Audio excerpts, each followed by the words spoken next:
नमस्कार दोस्तों, चलिए सुनते हैं मुंशी प्रेमचंद के द्वारा लिखी कहानी अग्नि समाधि। चलिए दोस्तों, कहानी शुरू करते हैं। साधु संतों के सत्संग से भी बुरे अच्छे हो जाते हैं, किंतु पयाग का दुर्भाग्य था कि उस पर सत्संग का उल्टा ही असर हुआ। उसे गांजे, चरस और भंग का चस्का पड़ गया, जिसका फल ये हुआ कि एक मेहनती उद्यमशील युवक आलस्य का उपासक बन बैठा। जीवन संग्राम में यह आनंद कहाँ। किसी बट वृक्ष के नीचे धूनी जल रही है, एक जटाधारी महात्मा विराज रहे हैं, भक्तजन उन्हें घेरे बैठे हुए हैं और तिल तिल पर चरस के दम लग रहे हैं। बीच बीच में भजन भी हो जाते हैं। मजूरी धतूरी में ये स्वर्ग सुख कहाँ। चिलम भरना पयाग का काम था। भक्तों को परलोक में पुण्य फल की आशा थी, पयाग को तत्काल फल मिलता था। चिलमों पर पहला हक पयाग का ही होता था। भगवत चर्चा सुनते हुए वह आनंद से बेहाल हो उठता था। उस पर आत्म विस्मृति सी छा जाती थी और सौरभ, संगीत और प्रकाश से भरे हुए एक दूसरे ही संसार में पहुंच जाता था। इसलिए जब उसकी स्त्री रुक्मिन रात के 10-11 बज जाने पर उसे बुलाने आती तो पयाग को प्रत्यक्ष क्रूर अनुभव होता। संसार उसे कांटों से भरा हुआ जंगल सा दिखता। विशेषता जब घर आने पर उसे मालूम होता कि अभी चूल्हा नहीं जला और चने चबेने की कुछ फिक्र करनी है। वह जाति का भर था। गांव की चौकीदारी उसकी मीरास थी। 2 रुपये और कुछ आने वेतन मिलता था। वर्दी और साफा मुफ्त। काम था सप्ताह में 1 दिन थाने जाना, वहां अफसरों के द्वार पर झाड़ू लगाना, अस्तबल साफ करना, लकड़ी चीरना।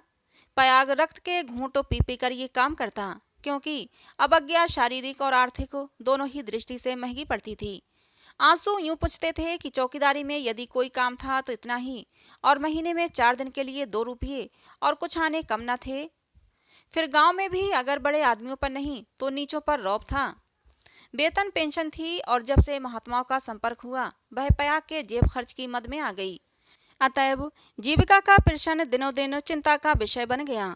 इन सत्संगों के पहले ये दंपति गांव में मजदूरी करता था। रुक्मिन लकड़ियां तोड़कर बाजार ले जाती। पयाग कभी आरा चलाता, कभी हल जोतता और कभी पुर चलाता। जो काम सामने आ जाता उसी में जुट जाता था। हंसमुख, श्रमशील, विनोदी, निर्द्वंद आदमी था, और ऐसा आदमी कभी भूखों नहीं मरता। उस पर नम्र इतना कि किसी काम के लिए नहीं ना करता। किसी ने कुछ कहा और वह अच्छा भैया कहकर दौड़ा। इसीलिए उसका गांव में मान था।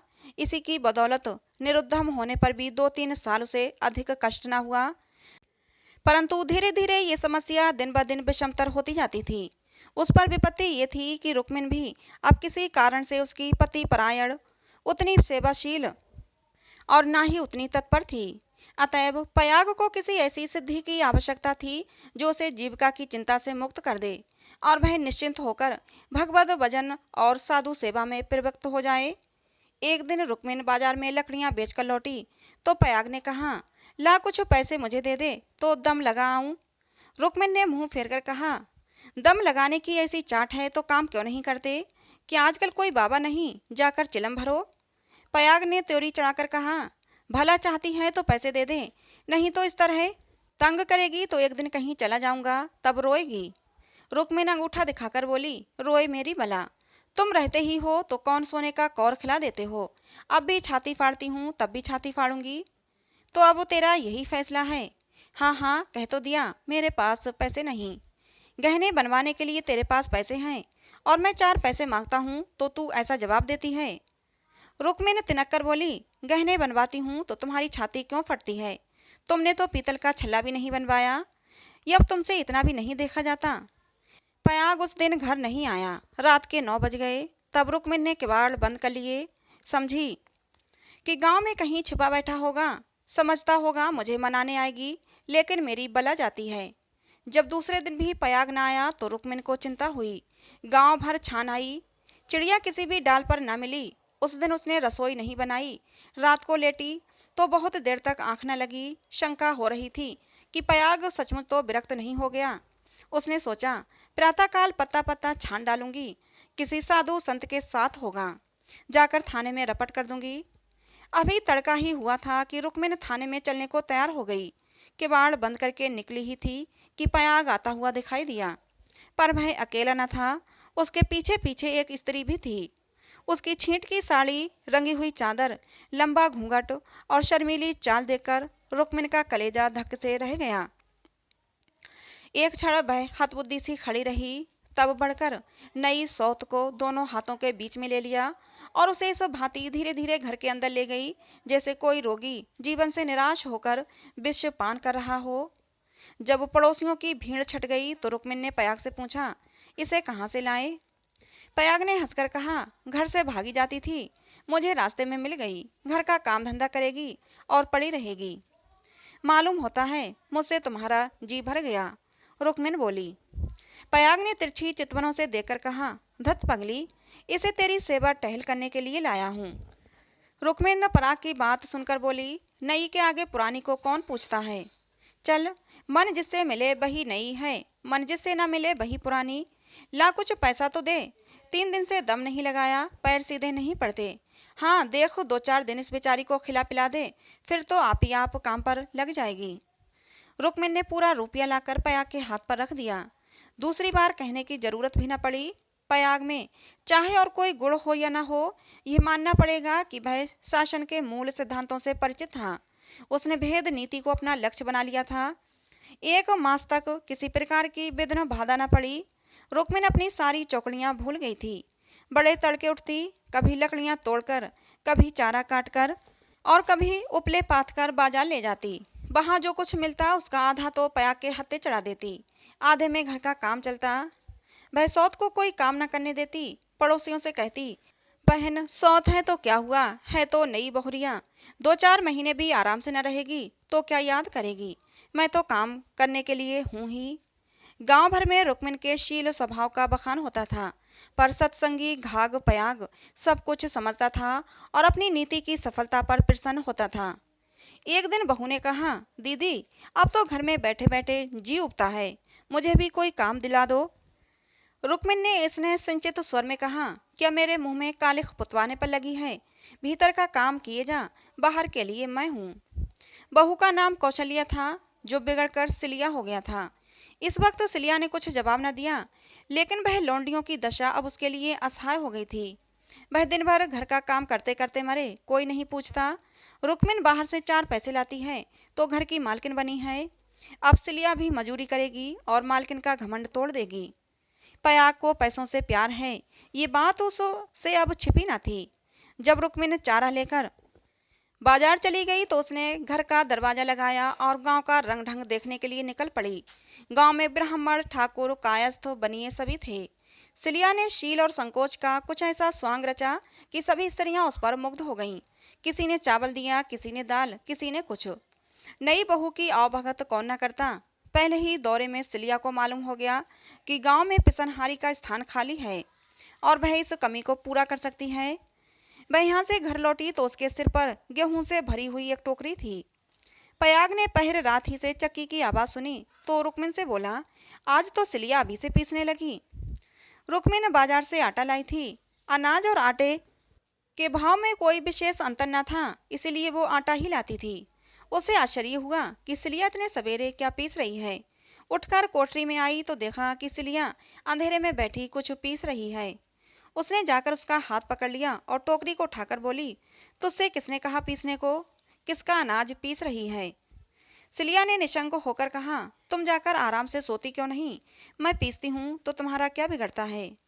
चक्की की घुमर घुमर नहीं सही जाती तो लाओ टोकरी मुझे दे दो, तुम कहीं दूर जाकर बैठो। ऐसे बैठे बैठे कब तक खाऊंगी? 2 महीने तो हो गए। मैंने तो तुझसे कुछ नहीं कहा, रुक्मिन बोली। तुम कहो या ना कहो, लेकिन अपना धर्म भी तो कुछ है। तू अभी यहाँ के आदमियों को नहीं जानती।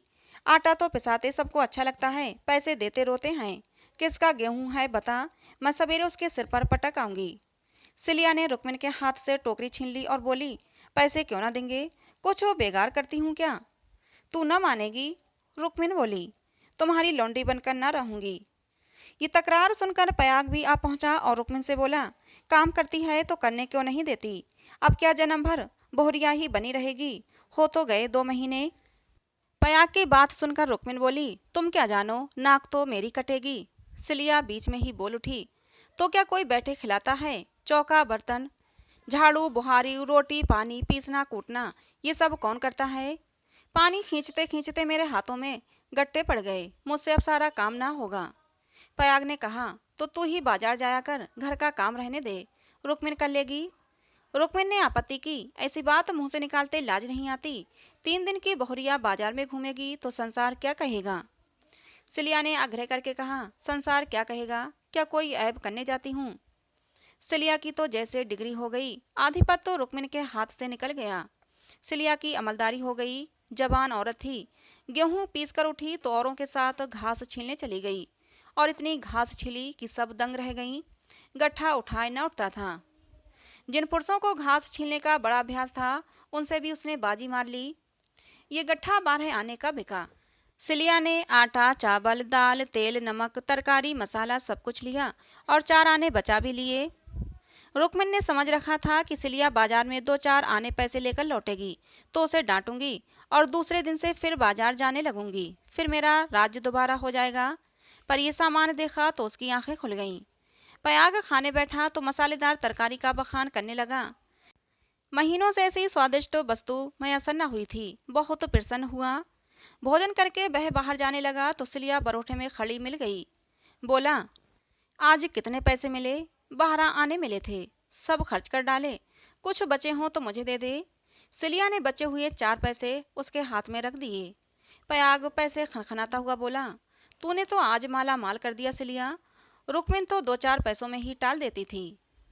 मुझे गाड़ कर रखना थोड़ी है, पैसा खाने पीने के लिए है, गाड़ने के लिए नहीं। सिलिया बोली, अब तू ही बाजार जाया कर, रुक्मिन घर का काम करेगी।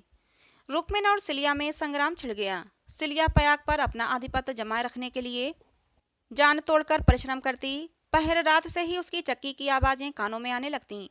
दिन निकलते ही घास लाने चली जाती और जरा देर सुस्ताकर बाजार की राह लेती।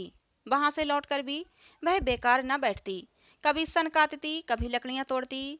रुक्मिन उसके प्रबंध में बराबर ऐब निकालती और जब अवसर मिलता तो गोबर बटोरकर उपले पाथती और गांव में बेचती। पयाग के दोनों हाथों में लड्डू थे। स्त्रियां उसे अधिक से अधिक पैसा देने और स्नेह का अधिकांश देकर अपने अधिकार में लाने का प्रयत्न करती रहती। पर सिलिया ने कुछ ऐसी दृढ़ता से आसन जमा लिया था कि किसी तरह हिलाए न हिलती थी। यहाँ तक कि एक दिन दोनों प्रतियोगियों में खुल्लम खुल्ला ठन गई। एक दिन सिलिया घास लेकर लौटी तो पसीने से तर थी। फागुन का महीना था और धूप तेज थी। उसने सोचा, नहाकर तब बाजार जाऊंगी। घास द्वार पर ही रखकर वह तालाब में नहाने चली गई। रुक्मिन ने थोड़ी सी घास निकालकर पड़ोसन के घर में छिपा दी और गट्ठे को ढीला करके बराबर कर दिया। सिलिया नहाकर लौटी तो घास कम मालूम हुई। रुक्मिन से पूछा तो उसने कहा, मैं नहीं जानती। सिलिया ने गालियां शुरू कर दी। जिसने मेरी घास छुई हो उसकी देह में कीड़े पड़े, उसके बाप और भाई मर जाएं, उसकी आंखें फूट जाएं। रुक्मिन ने कुछ देर तक तो जब्त किए बैठी रही। आखिर खून में उबाल आ ही गया। झल्लाकर उठी और सिलिया के 2-3 तमाचे लगा दिए। सिलिया छाती पीट पीट कर रोने लगी। मोहल्ला जमा हो गया। सिलिया की सुबुद्धि और कार्यशीलता सभी की आंखों में खटकती थी। वह सबसे अधिक घास क्यों छीलती है, सबसे ज्यादा लकड़ियां क्यों लाती है, इतने सवेरे क्यों उठती है, इतने पैसे क्यों कमाती है। इन कारणों ने उसे पड़ोसियों की सहानुभूति से वंचित कर दिया। अब सब उसी को भला बुरा कहने लगे कि मुट्ठी भर घास के लिए इतना उधम मचा डाला, इतनी घास तो आदमी झाड़ कर फेंक देता है, घास ना हुई सोना हुआ। तुझे तो सोचना चाहिए था कि अगर किसी ने ले ही लिया तो है तो गांव का ही घर का, बाहर का कोई चोर तो आया नहीं होगा। तूने इतनी गालियां दी तो किसको दी, आखिर पड़ोसियों को ही तो दी। संयोग से उस दिन पयाग थाने गया हुआ था। शाम को थका मांदा लौटा तो सिलिया से बोला, ला कुछ पैसे दे दे तो दम लगा आऊं, थक कर चूर हो गया हूँ। सिलिया उसे देखते ही हाय हाय करके रोने लगी। पयाग ने घबराकर पूछा, क्या हुआ, क्यों रोती है, कहीं गमी तो नहीं हो गई, नहर से कोई आदमी तो नहीं आया। अब इस घर में मेरा रहना ना होगा, अपने घर जाऊंगी। अरे कुछ मुंह से बोल तो, हुआ क्या, गांव में किसी ने गाली दी है, किसने गाली दी बता, उसका घर फूंक दूं, उसका चालान करवा दूं। सिलिया ने रो रो कर सारी कथा कह सुनाई। पयाग पर आज थाने में खूब मार पड़ी थी, झल्लाया हुआ था। ये कथा सुनी तो देह में आग लग गई। रुक्मिन अभी पानी भरने गई थी, वह अभी घड़ा रखने भी न पाई थी कि पयाग उस पर टूट पड़ा और मारते मारते बेदम कर दिया। वह मार का जवाब गालियों से देती थी और पयाग हर एक गाली पर और झल्ला झल्ला कर मारता था। यहाँ तक कि रुक्मिन के घुटने फूट गए, चूड़ियाँ टूट गईं। सिलिया बीच बीच में कहती जाती थी, बाहरे तेरा दीदा, बाहरे तेरी जबान, ऐसी तो औरत देखी ही नहीं। औरत काहे की डायन है, जरा भी मुंह में लगाम नहीं। किंतु रुक्मिन उसकी बातों को मानो सुनती ही न थी। उसकी सारी शक्ति पयाग को कोसने में लगी हुई थी। पयाग मारते मारते थक गया, पर रुक्मिन की जबान न थकी। बस यही रट लगी हुई थी, तू मर जा, तेरी मिट्टी निकले, तुझे भवानी खाए, तुझे मिर्गी आए। पयाग रह रहकर क्रोध से तिलमिला उठता और आकर दो चार लातें जमा देता, पर रुक्मिन को अब शायद चोट ही न लगती थी। वह अपनी जगह से हिलती भी न थी। सिर के बाल खोले जमीन पर बैठी इन्हीं मंत्रों का पाठ कर रही थी। उसके स्वर में अब क्रोध न था, केवल एक उन्मादमय प्रभा था। उसकी समस्त आत्मा हिंसा कामना की अग्नि से प्रज्वलित हो रही थी। अंधेरा हुआ तो रुक्मिन उठकर एक ओर निकल गई, जैसे आंखों से आंसू की धार निकल जाती है। सिलिया भोजन बना रही थी। उसने उसे जाते देखा भी, पर कुछ पूछा नहीं। द्वार पर पयाग बैठा चिलम पी रहा था। उसने भी कुछ न कहा। जब फसल पकने लगती थी तो 1.5-2 महीने तक पयाग को हार की देखभाल करनी पड़ती थी। उसे किसानों से दोनों फसलों पर हल पीछे कुछ अनाज बंधा हुआ था, वो मिल जाता था। माघ ही में वह हार के बीच में थोड़ी सी जमीन साफ करके एक मड़ैया डाल लेता था और रात को खा पीकर आग, चिलम और तमाकू चरस लिए हुए इसी मड़ैया में जाकर पड़ा रहता था। चैत के अंत तक उसका यही नियम रहता था। आजकल वही दिन थे। फसल पकी हुई तैयार खड़ी थी। 2-4 दिन में कटाई शुरू होने वाली थी। पयाग ने 10 बजे रात तक रुक्मिन की राह देखी। फिर ये समझकर कि शायद किसी पड़ोसन के घर में सो रही होगी, उसने खा पी कर अपनी लाठी उठाई और सिलिया से बोला, किवाड़ बंद कर ले, अगर रुक्मिन आए तो खोल देना और उसे मनाकर थोड़ा बहुत खिला देना। तेरे पीछे आज इतना तूफान हो गया, मुझे न जाने इतना गुस्सा कैसे आ गया। मैंने उसे कभी फूल की छड़ी से भी न छुआ था। कहीं बूढ़ धौंस न मरी हो तो कल आफत आ जाएगी। सिलिया बोली, ना जाने वह आएगी भी या नहीं, मैं अकेली कैसे रहूंगी, मुझे डर लगता है। तो फिर घर में कौन रहेगा? सूना घर पाकर कोई लोटा थाली उठा ले जाएगा। और डर किस बात का? फिर रुक्मिन तो अभी आती ही होगी। सिलिया ने अंदर से दरवाजा बंद कर लिया। पयाग हार की ओर चला। चरस की तरंग में ये भजन गाता जाता था। ठगनी क्या नैना झमकावे, कद्दू काट मृदंग बनावे, नींबू काट मजीरा, 5 तरोई मंगल गावे, नाचे बालम खीरा, रूपा पहिर के रूप दिखावे, सोना पहिर रिझावे, गले डाल तुलसी की माला, 3 लोक भरमावे। सहसा सिवाने पर पहुंचते ही उसने देखा कि सामने हार में किसी ने आग जलाई। एक क्षण में एक ज्वाला सी दहक उठी। उसने चिल्लाकर पुकारा, कौन है वहाँ? अरे ये आग कौन जलाता है? ऊपर उठती हुई ज्वालाओं ने अपनी आग ने जिरहा से उत्तर दिया। अब पयाग को मालूम हुआ कि उसकी मड़ैया में आग लगी है। उसकी छाती धड़कने लगी। इस मड़ैया में आग लगना रुई के ढेर में आग लगाना था। तेज हवा चल रही थी। मड़ैया के चारों ओर एक हाथ हटकर पकी हुई फसल की चादर सी बिछी हुई थी। रात में भी उनका सुनहरा रंग झलक रहा था। आग की एक लपट, केवल एक जरा सी चिंगारी सारे हार को भस्म कर देगी। सारा गांव तबाह हो जाएगा। इसी हार से मिले हुए दूसरे गांव के भी हार थे, वे भी जल उठेंगे। ओहो, लपटें बढ़ती जा रही हैं। अब विलंब करने का समय न था। पयाग ने अपना उपला और चिलम वहीं पटक दिया और कंधों पर लोहबंद लाठी रखकर बेतहाशा मड़ैया की तरफ दौड़ा। मेड़ों से जाने में चक्कर था, इसलिए वह खेतों में से होकर भागा जा रहा था। प्रतिक्षण ज्वाला प्रचंड होती जाती थी और पयाग के पांव और तेजी से उठ रहे थे। कोई तेज घोड़ा भी इस वक्त उसे पा ना सकता था। अपनी तेजी पर उसे स्वयं आश्चर्य हो रहा था। ऐसा जान पड़ता था पांव जमीन पर पड़ते ही नहीं। उसकी आंखें मड़ैया पर लगी हुई थीं। दाहिने बाएं से और कुछ न सूझता था। इसी एकाग्रता ने उसके पैरों में पर लगा दिए थे। न दम फूलता था, न पांव थकते थे। 3-4 फरलांग उसने 2-3 मिनट में ही तय कर लिए और मड़ैया के पास जा पहुंचा। मड़ैया के आसपास कोई न था। किसने ये कर्म किया है, ये सोचने का मौका न था। उसे खोजने की तो बात ही नहीं। पयाग का संदेह रुक्मिन पर हुआ, पर यह क्रोध का समय न था। ज्वालाएं कुचाली बालकों की भांति ठट्टा मारती, धक्कम धक्का करती, कभी दाहिने ओर से लपकती और कभी बाईं तरफ से। बस ऐसा मालूम होता था कि लपट अब खेत तक पहुंचने ही वाली है। अब ये आग कैसे बुझे?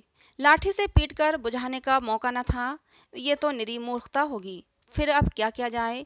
फसल जल गई तो फिर वह किसी को मुंह ना दिखा सकेगा। आहा, गांव में कोहराम मच जाएगा, सर्वनाश हो जाएगा।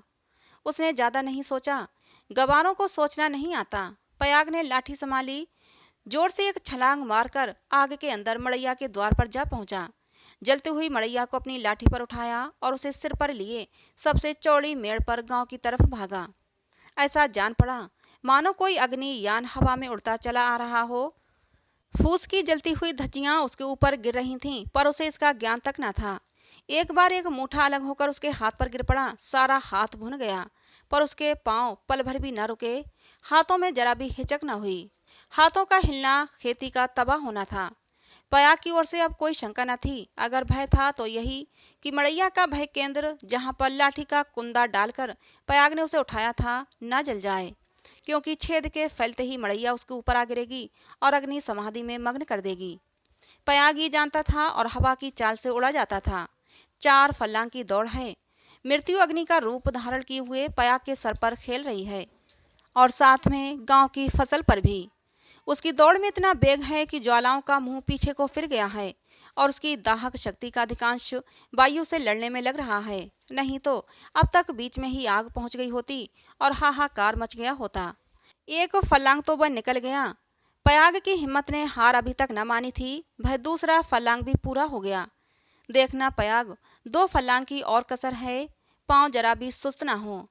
ज्वाला लाठी के कुंदे पर पहुंची और तुम्हारे जीवन का अंत है। मरने के बाद भी तुम्हें गालियां मिलेंगी। तुम अनंत काल तक आहों की आग में जलते रहोगे। बस 1 मिनट और। अब केवल 2 खेत और रह गए हैं।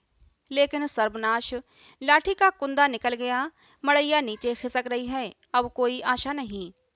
पयाग प्राण छोड़कर दौड़ रहा है। वह किनारे का खेत आ पहुंचा। अब केवल 2 सेकंड का और फासला है। विजय का द्वार सामने 20 हाथ पर खड़ा स्वागत कर रहा है। उधर स्वर्ग है और इधर नर्क। मगर वह मड़ैया खिसकती हुई पयाग के सिर पर आ पहुंची। वह अब भी उसे फेंक कर अपनी जान बचा सकता है, पर उसे प्राणों का मोह नहीं। वह उस जलती हुई आग को सिर पर लिए भागा जा रहा है। वहां उसके पांव लड़खड़ाए। अब ये क्रूर अग्नि लीला नहीं देखी जाती। एकाएक एक स्त्री सामने के वृक्ष के नीचे से दौड़ती हुई पयाग के पास पहुंची। यह रुक्मिन थी। उसने तुरंत तो पयाग के सामने आकर गर्दन झुकाई और जलती हुई मड़ैया के नीचे पहुंचकर उसे दोनों हाथों पर ले लिया। उसी दम पयाग मूर्छित होकर गिर पड़ा। उसका सारा मुंह झुलस गया था। रुक्मिन उसके अलाव को लिए 1 सेकंड में खेत के डांडे पर आ पहुंची, मगर इतनी देर में ही उसके हाथ जल गए, उसका मुंह जल गया और कपड़ों में भी आग लग गई। उसे अब इतनी सुधी भी न थी कि मड़ैया के बाहर निकलकर भाग जाए। वह मड़ैया को लिए हुए गिर पड़ी। इसके बाद कुछ देर तक मड़ैया हिलती रही। रुक्मिन हाथ पांव फेंकती रही। फिर अग्नि ने उसे निगल लिया। रुक्मिन ने अग्नि समाधि ले ली। कुछ देर के बाद पयाग को होश आया। उसकी सारी देह जल रही थी। उसने देखा वृक्ष के नीचे फूस की लाल आग चमक रही है। उठकर दौड़ा और पैर से आग को हटा दिया। नीचे रुक्मिन की अधजली लाश पड़ी हुई थी। उसने बैठकर दोनों हाथों से मुंह ढांप लिया और रोने लगा। प्रातःकाल गांव के लोग पयाग को उठाकर उसके घर ले गए। 1 सप्ताह तक उसका इलाज होता रहा, पर वो बच नहीं सका। कुछ तो उसे आग ने जलाया था और कुछ कसर थी, वह शोकाग्नि ने पूरी कर दी थी। तो दोस्तों, ये कहानी थी मुंशी प्रेमचंद के द्वारा लिखी, जिसका नाम था अग्नि समाधि। कहानी आपको कैसी लगी जरूर बताना। कहानी पसंद आई हो तो प्लीज़ लाइक करें। ऐसे ही और कहानियों के लिए हमारे चैनल से जुड़े रहें। मिलते हैं दोस्तों अगली किसी नई कहानी।